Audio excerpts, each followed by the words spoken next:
Class 12th again welcome in your classes, okay? And today I am going to talk about Kirchhoff law. Kirchhoff का नियम board के परीक्षार्थियों के लिए बहुत ही महत्वपूर्ण है और इसके अलावा आपके आगे के तमाम कंपटीशन के लिए भी इसका बहुत ही महत्वपूर्ण योगदान होने वाला है। किरचॉफ का जो नियम है ये कई विज्ञान के तमाम पहलुओं में, भौतिक विज्ञान के तमाम क्षेत्रों में इनका योगदान रहा है। लेकिन यहाँ पे आपको बोर्ड में क्वेश्चन कैसे पूछेगा कि वैद्युत परिपथ संबंधी किरचॉफ के नियम प्रतिपादित करें, ओके? और किरचॉफ के दो नियम बताए गए हैं, तो हम लोग पहला नियम चेक करेंगे। और इस नियम को चेक करने के पहले आप ये चीज़ समझ लें कि इसके पहले जो ओम का नियम प्रतिपादित किया गया था, आप सभी ने ओम का नियम पढ़ा हुआ है। किसी भी चालक तार की भौतिक अवस्थाओं में कोई परिवर्तन ताप दाब के आधार पर न किया जाए तो चालक के सिरे पर लगाई गई धारा और विभवांतर का जो अनुपात होता है नियतांक होता है, या V/I का मान नियतांक होता है। ओम का जो नियम होता है वो वास्तव में कुछ अंकित प्रश्नों को हल करने में आपकी सहायता कर सकता है, लेकिन बहुत हद तक नहीं, क्योंकि तमाम ऐसे जटिल क्वेश्चन होते हैं, सवाल होते हैं जिनको आप ओम के नियम की मदद से हल नहीं कर सकते हैं। उसके लिए आपको किरचॉफ के नियम समझने ही पड़ेंगे। और निश्चित रूप से आपको बोर्ड में किरचॉफ का नियम चाहे ब्रिज के फॉर्म में हो या फिर एक लूप के फॉर्म में हो, है ना, तो ऐसे क्वेश्चन आपको बोर्ड में अगर मिलते हैं तो उनको हल करने के लिए आप निश्चित रूप से किरचॉफ के दोनों नियम यूज करेंगे। और इधर जो पैटर्न चल रहा है बोर्ड का, उसके अकॉर्डिंग कभी कभी प्रथम नियम से एक डायग्राम बना के आपको कोई अज्ञात धारा का मान निकालने को आ सकता है। और नंबर 2 जो हम लोग अभी देखने वाले हैं वो भी बहुत महत्वपूर्ण है, क्योंकि वो एक बंद पाश या लूप के फॉर्म में होगा और वहाँ से आपको जो है करंट या फिर कोई अज्ञात जो वोल्टेज है वो आपको निकालने को आ सकता है, ठीक है ना। तो हम लोग पहले चेक करते हैं किरचॉफ का जो प्रथम नियम है, और प्रथम नियम को हम लोग संधि का नियम, लॉ ऑफ जंक्शन, या फिर धारा का नियम, लॉ ऑफ करंट के नाम से जानते हैं, ठीक है। तो इसको यहाँ पे आपको न केवल किरचॉफ के इस प्रथम नियम को समझना है, बल्कि इसके जो एप्लीकेशंस हैं सवालों के फॉर्म में, न्यूमेरिकल के फॉर्म में, उनको भी देखना है, ओके। तो देखिए कई नाम से है प्रथम नियम, संधि का नियम, इसको हम लोग KCL लिखते हैं। जब आप आगे फर्दर स्टडीज करेंगे तो आप चेक करेंगे कि जो प्रथम नियम हम लोग यहाँ देखने वाले हैं वो KCL के नाम से, Kirchhoff current law, okay, current law ये हो जाएगा। तो हम लोग चेक करते हैं एक्चुअली नियम है क्या, नियम समझेंगे, उसका डायग्राम मैं आपको बताऊंगा।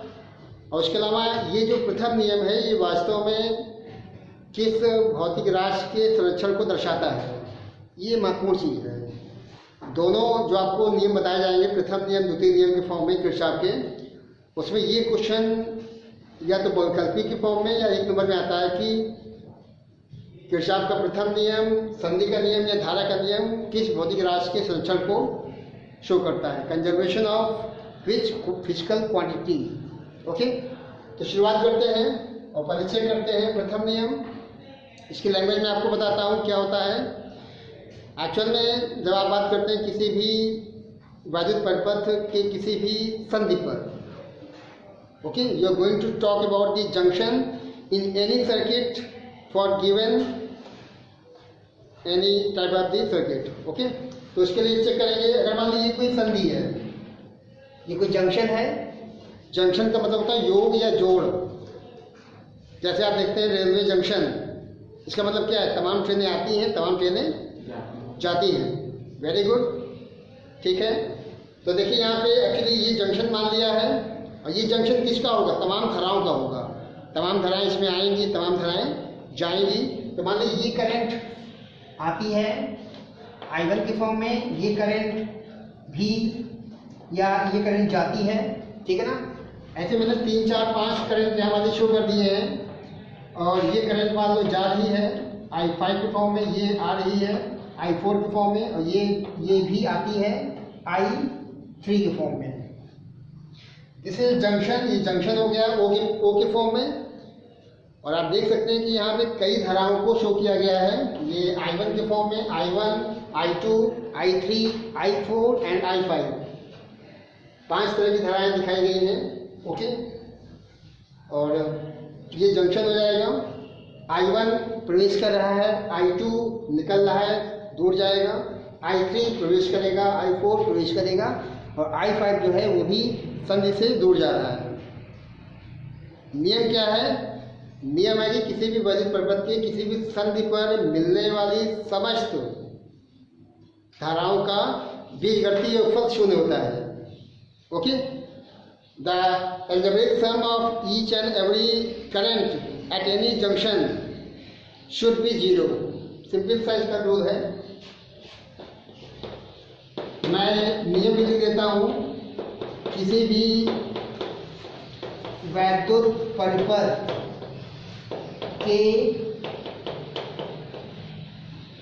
किसी भी संधि, ओके, किसी भी वैद्युत परिपथ मतलब इलेक्ट्रिक सर्किट की बात करता है और संधि जंक्शन हो जाएगा। ओके, किसी भी संधि पर मिलने वाली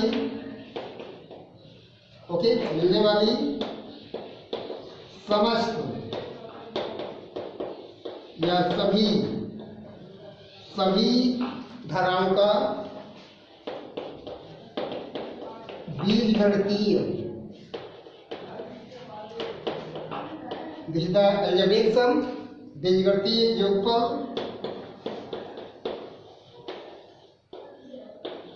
शून्य होता है। तो ये है आपका किरचॉफ का प्रथम नियम, जो कि संधि के नियम से जाना जाता है या धारा के नियम से जाना जाएगा। Okay, and this the diagram, ये आपको डायग्राम शो कर देना होगा। ये लैंग्वेज आपको याद कर लेनी है जो कि किरचॉफ के प्रथम नियम को शो करेगा। किसी भी वैद्युत परिपथ के किसी भी संधि पर, ये मैंने जंक्शन शो कर दिया है, किसी भी संधि पर मिलने वाली समस्त धाराओं का बीजगणितीय योगफल शून्य होता है। ओके, तो ये हो जाएगा सिग्मा आई, मैंने आपको बताया सिग्मा आई का मान शून्य का लेना है।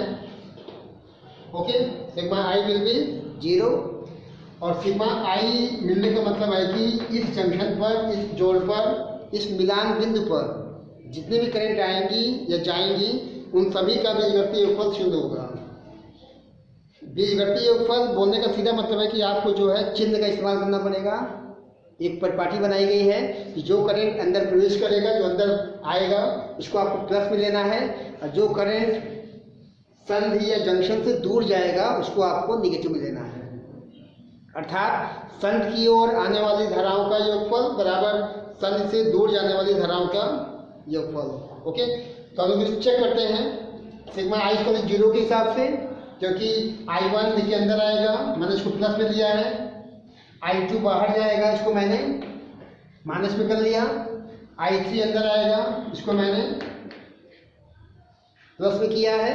ओके, I4 ये भी प्लस में हो जाएगा और I5 चूंकि बाहर निकल रहा है निगेटिव हो जाएगा, बराबर कितना? शून्य। तो यहाँ देखिए I1 minus I2 plus I3 plus I4 and minus I5 equal 0। और यदि आप प्लस के सारे मान एक तरफ कर लेंगे मतलब I1 plus I3 plus I4 and that is I2 plus I5। ठीक है, और इसका सीधा मतलब है कि ये जो करंट है वो संधि की ओर प्रवेश कर रही है और ये जो धाराएं हैं ये संधि से दूर जा रही है। इसका मतलब क्या है कि संधि की ओर प्रवेश करने वाली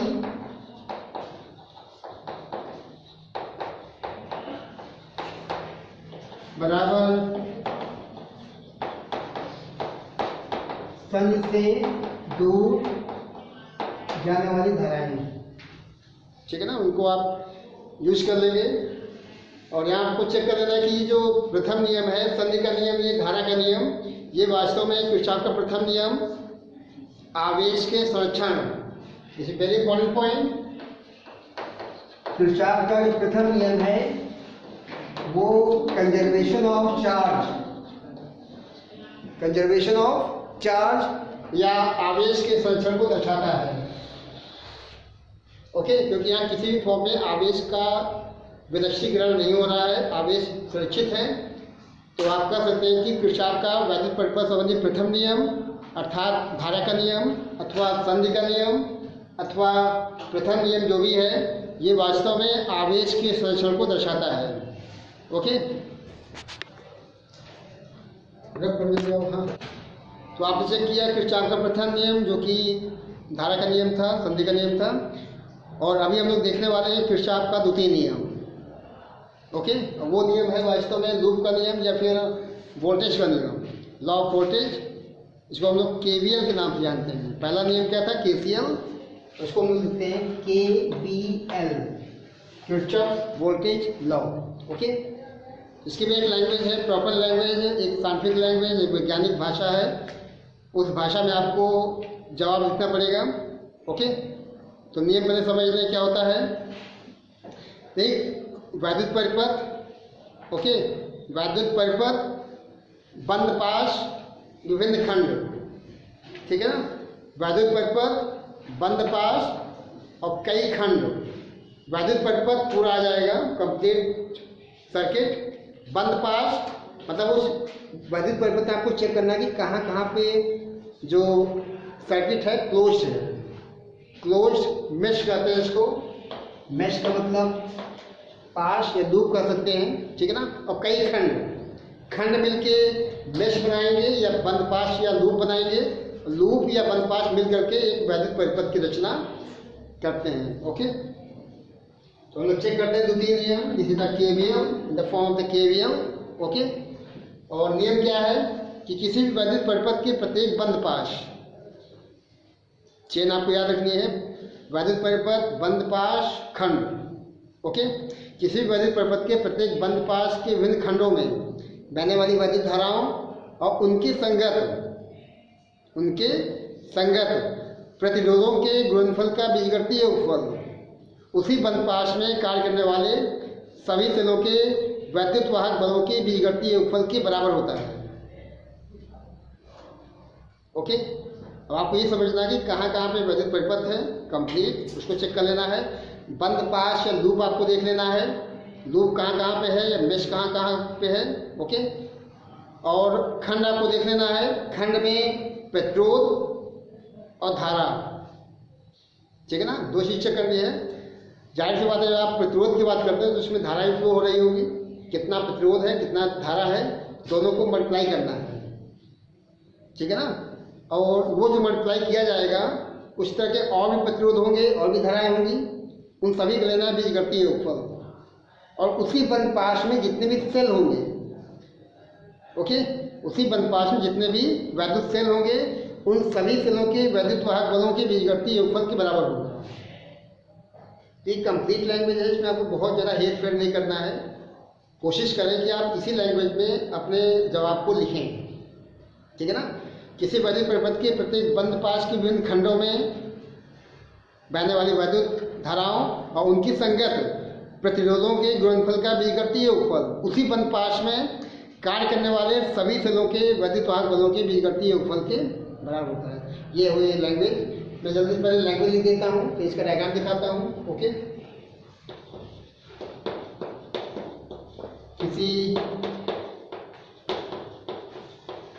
किसी वैद्युत परिपथ, ओके, के किसी वैद्युत परिपथ के प्रत्येक बंद पाश,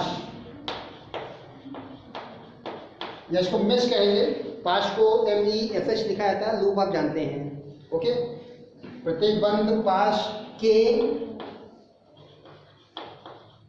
विभिन्न खंड होंगे। ओके, किसी वैद्युत परिपथ के प्रत्येक बंद पाश के विभिन्न खंडों में प्रवाहित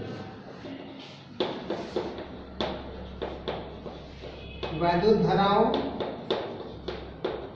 एवं उनके संगत मतलब जिस पार्ट में जितना करंट होगा वो करंट जिस प्रतिरोध में जा रहा है उनकी संगत प्रतिरोधों के गुणनफल। ओके, एक्चुअली आपने चेक किया करंट कितना है और उसके संगत कितना है प्रतिरोध, उनका गुणनफल, उनको मल्टीप्लाई करना है, आई इंटू आर की फॉर्म में लाना है। गुणनफल का बीजगणितीय एल्जेब्रिक सम, गुणनफल के बीजगणितीय योगफल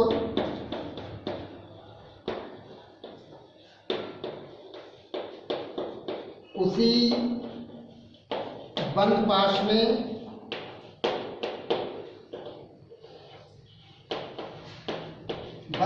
में कार्य करने वाले,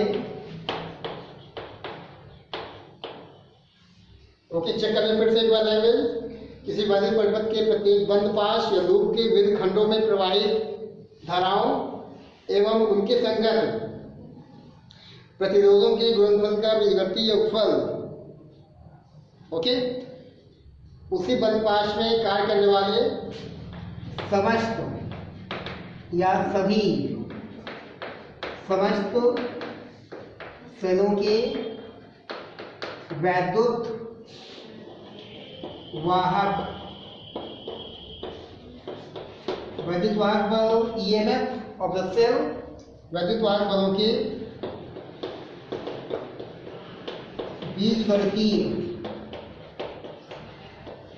बीजगणितीय योगफल के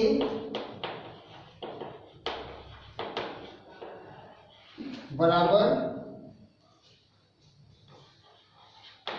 होता है। ये है लैंग्वेज, ओके। तो चेक करने के बाद फिर से लैंग्वेज, किसी वैद्युत परिपथ के प्रत्येक बंद पाश या लूप के विभिन्न खंडों में प्रवाहित वैद्युत धाराओं और उनके संगत प्रतिरोधों के गुणनफल का बीजगणितीय योगफल उसी बंद पाश में कार्य करने वाले समस्त सेलों के वैद्युत वाहक बलों के बीजगणितीय योगफल के बराबर होता है। ये है वैज्ञानिक भाषा, साइंटिफिक लैंग्वेज, जिसका इस्तेमाल आपको इस नियम को लिखने में करना पड़ेगा, ओके। अब हम लोग डायग्राम से चेक करते हैं इसको, ठीक है। ये देखिए एक वैद्युत परिपथ, बंद पाश और खंड। ये मैंने दिखा दिया है पहला खंड, जिसमें मैंने एक सेल या बैटरी का दें, एक प्रतिरोध मैंने दिखा दिया है, ओके। ये दूसरा खंड दिखा दिया है, इसमें केवल एक प्रतिरोध शो कर दिया है।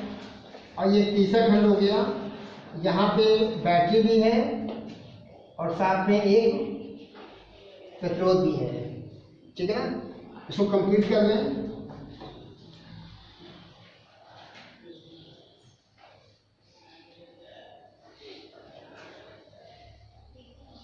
इसको मान लिया R1, ये प्रतिरोध पहला, इसको R1 की फॉर्म में, ये R2 की फॉर्म में और ये R3 की फॉर्म में, ओके। ये सेल या बैटरी का प्लस सिरा माइनस E1 के फॉर्म में, ओके।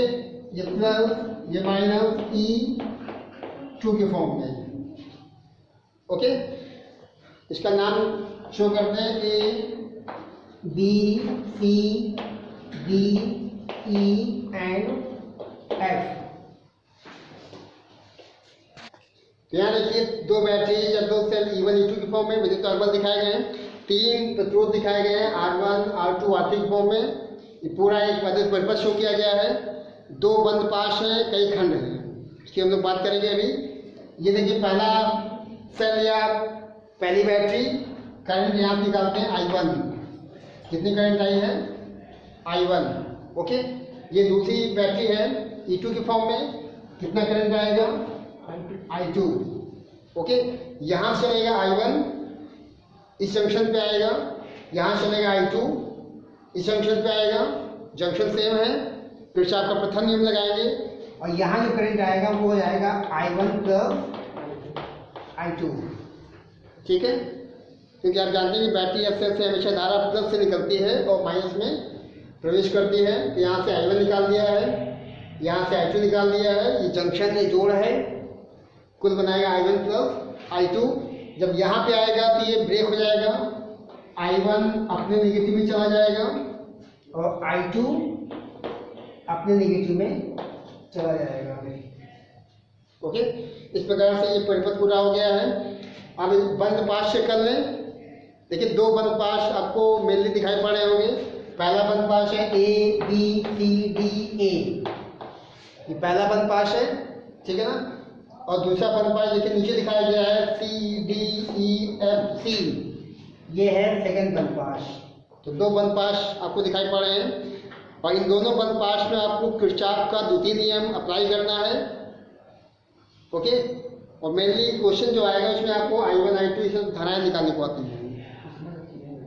तो अभी आपने जो ये नियम पढ़ा है, जो सीखा है किरचॉफ का KVL के फॉर्म में, वोल्टेज का नियम, इसको आपको कैसे लिखना है मैथमेटिकली, गणितीय फॉर्म में हम लोग इसको ऐसे लिखेंगे, सिग्मा IR, समझ रहे हैं, I इंटू आर, यही लैंग्वेज यहाँ पे लिखा गया है, इसको पढ़िएगा बाद में, इसका टू सिग्मा E। ये इस पूरी लैंग्वेज की समरी है। और अब हमें इसी समरी का इस्तेमाल करना है इन दोनों बंद पाश में। ओके, तो पहला बंद पाश में लेकर चलता हूँ।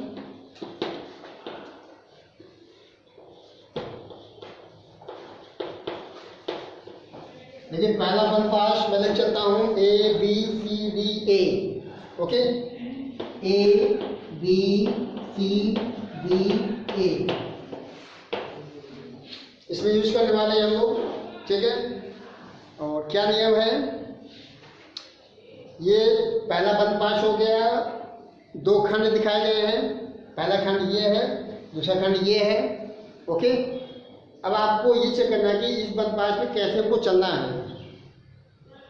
मतलब ये कि आपको क्लॉकवाइज चलना है कि एंटी क्लॉकवाइज चलना है, क्योंकि बिना डायरेक्शन के आप चिन्ह का निर्धारण नहीं कर सकते हैं। ओके, तो इसके लिए आवश्यक है कि आप जो है चिन्ह परिपाटी के लिए चेक कर लें कि आपको क्लॉकवाइज चलना है या फिर एंटी क्लॉकवाइज। तो मैं यहाँ पर देखिए ऐसे चलता हूँ, अगर इस प्रकार चलते हैं तो ये मेरे घेरे में नहीं आएगा, मतलब इसका डायरेक्शन देखो अलग हो रहा है, इसका भी अलग हो रहा है। लेकिन अगर मैं ऐसे चलता हूँ एंटी क्लॉकवाइज, है ना, एंटी क्लॉकवाइज चलूँगा तो ये भी उसी दिशा में आएगा और ये भी उसी दिशा में आएगा, ठीक है ना। अगर मान लो बाई चांस इसकी दिशा ऐसे की जगह उल्टी होती है ना, तो भी चल जाता, लेकिन अभी फिलहाल चूंकि दोनों की डायरेक्शन सेम है, तो अभी मैं कैसे चलने वाला हूँ, एंटी क्लॉकवाइज, वामावर्त। मतलब कुछ इस प्रकार से या चिन्ह दिखा देंगे इस तरह है। और यहाँ पे आपको अप्लाई करना है द्वितीय नियम। चेक कर लें, ये करंट है, ध्यान से, ये करंट, ये प्रतिरोध है ना, और ये करंट, ये प्रतिरोध। तो क्वेश्चन चालू करने के पहले आपको ये चेक करना पड़ेगा कि करंट कितनी कहाँ पहुँच रही है, और उसके पश्चात जब आप इतना कंफर्म हो जाएंगे तो आपको द्वितीय नियम अप्लाई कर देना है। तो ये करंट, ये प्रतिरोध, मतलब I1 R1 यहाँ से हो गया, ठीक है ना। यहाँ पे आएंगे तो ये करंट, ये प्रतिरोध, ब्रैकेट में लिखेंगे I1 plus I2 into R3। यही तो है, क्योंकि आपको चेक करना है कितना प्रतिरोध है, कितना करंट है प्रत्येक खंड में। तो इस खंड में ये प्रतिरोध, ये करंट, इस खंड में ये प्रतिरोध, ये करंट, ठीक है ना। और ये कितना होगा, ये तो आपका बायां पक्ष हो गया सिग्मा IR के फॉर्म में। अब आपको सिग्मा ये निकालना है, तो आप चेक कर लें कि इस बंद पाश में केवल एक सेल है E1 के फॉर्म में। तो मैं यहाँ लिखने वाला हूँ केवल E1, क्वेश्चन नंबर फर्स्ट। अभी आपको केवल सांकेतिक रूप में इक्वेशन कैसे बनाना है मैं वो बता रहा हूँ, और आगे चल के तो ये देखिए पहला इक्वेशन आपका ये इस फॉर्म में बना है, जो कि पहले बंद पाश का काम था, पहले बेस का, इसका काम हमने कर लिया है। आप दूसरे बंद पाश में नीचे की ओर आएंगे। ओके, तो आपको लिखना है द्वितीय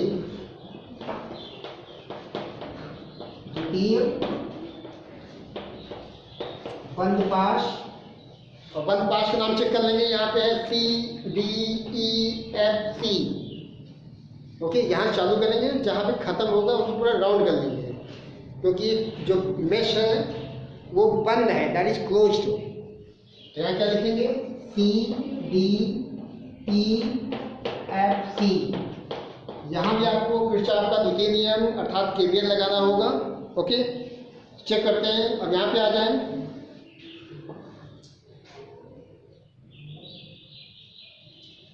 तो यहाँ देखिए करंट ऐसे चलते हैं, क्लॉकवाइज चलेंगे या एंटी क्लॉकवाइज, दो ही ऑप्शन है।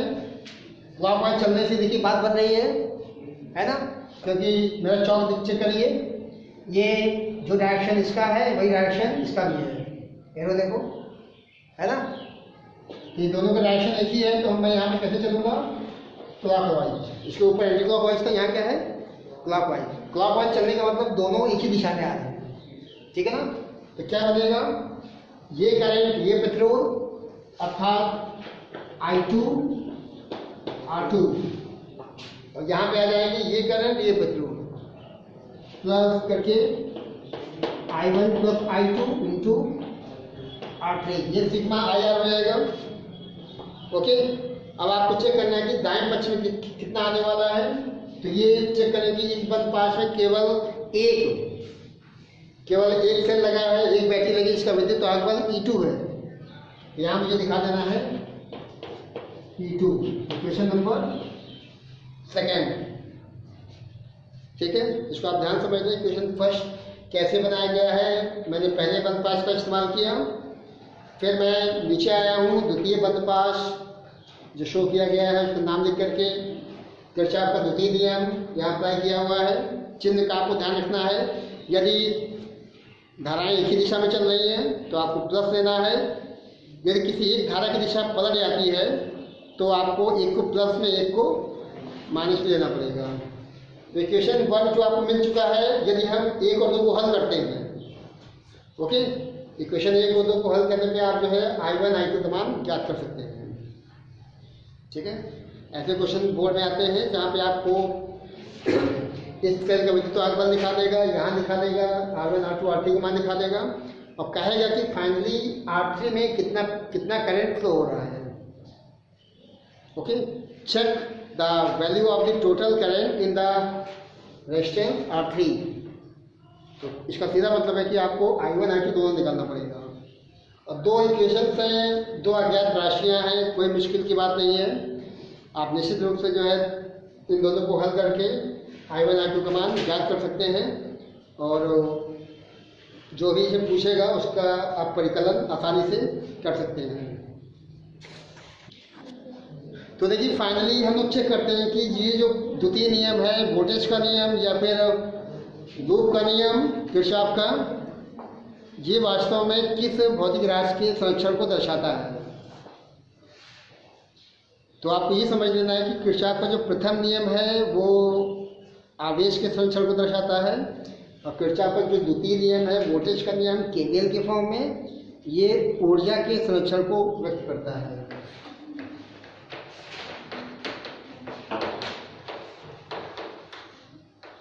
ओके, कंजर्वेशन ऑफ एनर्जी, ऊर्जा के फॉर्म में ये संरक्षण को शो करेगा, ठीक है। तो ऐसे क्वेश्चन को आपको इस टॉपिक को न केवल इसका जो डायग्राम है, इसकी जो लैंग्वेज है और इसका जो दोनों फॉर्म मैंने इक्वेशन के फॉर्म में बनाया हुआ है इसको देखना है, बल्कि साथ ही साथ बोर्ड में जो क्वेश्चन पूछे गए हैं किस बिहाफ पे आप इसको लगा सकते हैं वो भी आपको चेक करना है। तो okay, thanks for watching my video, thanks to all of you, thanks.